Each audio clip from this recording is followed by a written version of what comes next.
Sasiastu, nama saya Gusti Agung Ngurah Bagus Anugraha Budimana dari kelas 7G absen 8. Di sini saya akan menjelaskan pengertian awatara.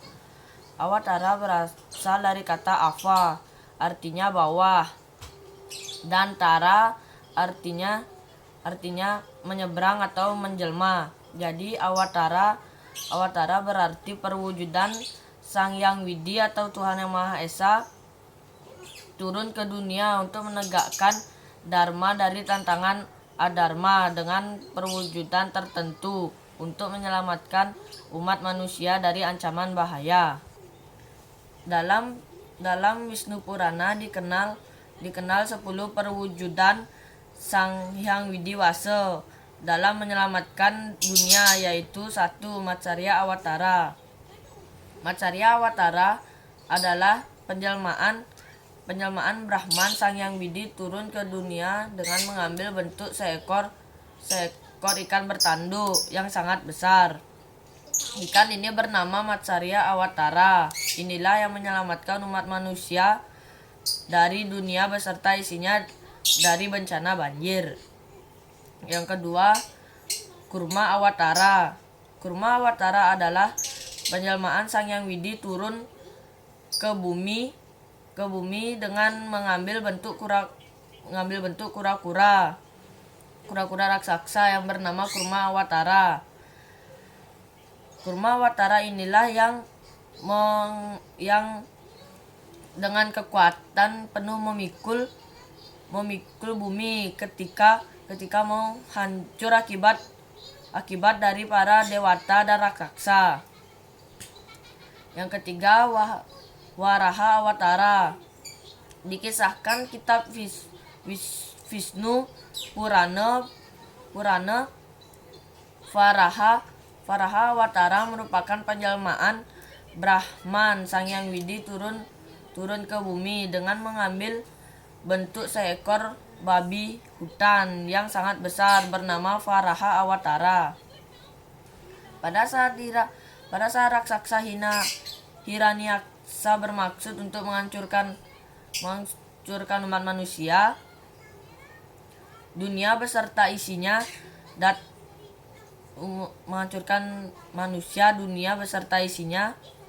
datanglah Varaha Awatara yang menyelamatkan sehingga terhindar dari kehancuran. Yang keempat, Narasimha Awatara. Dalam kitab Purana, pada menjelang akhir zaman Satya Yuga, seorang raja Asura yang bernama Hiranyakasipu membenci segala sesuatu yang berhubungan dengan Wisnu. Umat manusia terancam oleh kejahatan yang dilakukan oleh Raja Hiranyakasipu karena membahayakan keselamatan dunia beserta isinya. Lalu Brahman turun ke bumi dan menjelma menjadi manusia harimau yang bernama Narasimha, dan perang tanding melawan Narasimha. Raja Hiranyakasipu akhirnya tewas. Yang kelima, Wamana Awatara. Wamana Awatara merupakan penjelmaan Brahman Sang Hyang Widi turun ke bumi dengan mengambil bentuk orang cebol atau pendek. Beliau menghadapi raja raksasa yang bernama Bali, lalu menantang adu kesaktian. Wamana meminta sebidang tanah seukuran 3 kali besar, 3 kali panjang dan lebar tubuhnya. Raja Bali pun menyetujui. Lalu dengan kesaktian yang luar biasa, Wamana yang cebol ini dengan mudah menjatuhkan Raja Bali. Para para Surama Awatara. Para Surama Awatara dikisahkan dalam Brahma Purana. Dikisahkan pada saat itu para kesatria banyak membuat onar. Mereka suka mengkonsumsi berbagai macam minuman keras, tidak menghormati wanita dan selalu mengganggu ketentraman masyarakat. Hukum di masyarakat itu tidak berjalan dengan baik. Orang jahat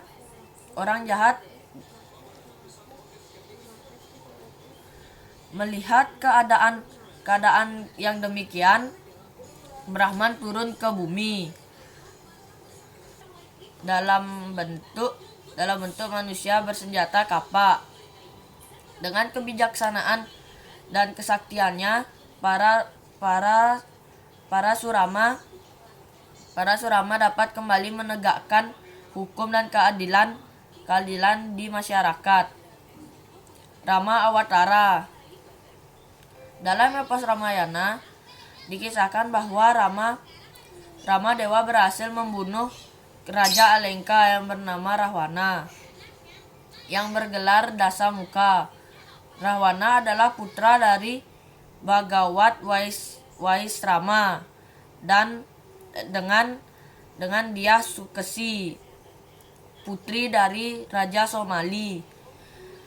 Rahwana mencuri Devi Sinta, istri Rama Dewa, sehingga menjadi perang besar yang bernama Ramayana. Dalam perang tersebut Raja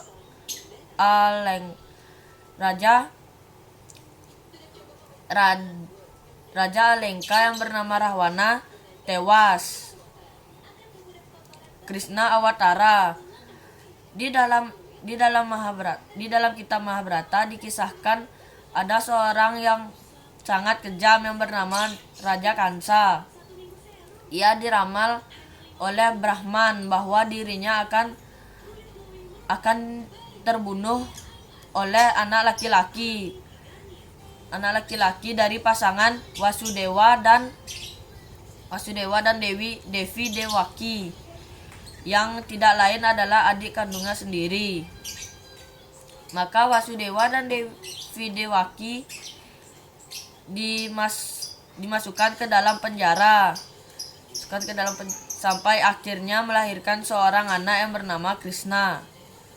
Dikisahkan Krishna sudah dewasa. Dalam perang tanding melawan Raja Kansa, Krishna mengalahkan Raja Kansa dengan mudah. Buddha Awatara. Sang Buddha sebelumnya bernama Pangeran Siddhartha Gautama. Akibat dari ramalan seorang Brahmana yang meramalkan Siddhartha akan menjadi Buddha, maka oleh Raja Suddhodana, pangeran kecil ini dibuatkan tiga istana yang mewah agar ia hidup bergelimbangan kemewahan.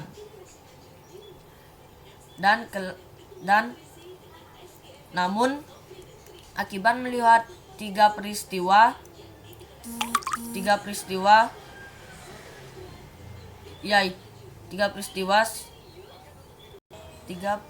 sederhana yang agung, melihat orang sakit melihat orang tua yang berjalan bertitih-titih, dan melihat orang meninggal. Siddhartha Gautama meninggalkan istana, istri, anak, keluarga dan rakyatnya, pergi ke hutan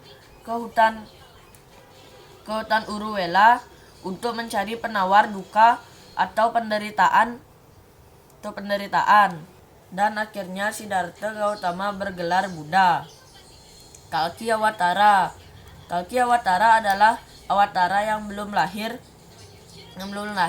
dan akan lahir di yang akan lahir ketika dunia sudah mencapai puncak usia yang dikenal dengan akhir zaman.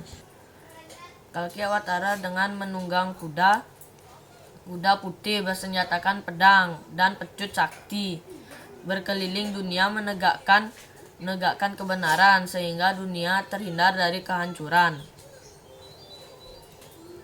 Demikian penjelasan dari Awatara. Kesimpulannya adalah Awatara turun ke dunia untuk menyelamatkan dunia dari bahaya dan bencana. Om Santi Santi Santi Om.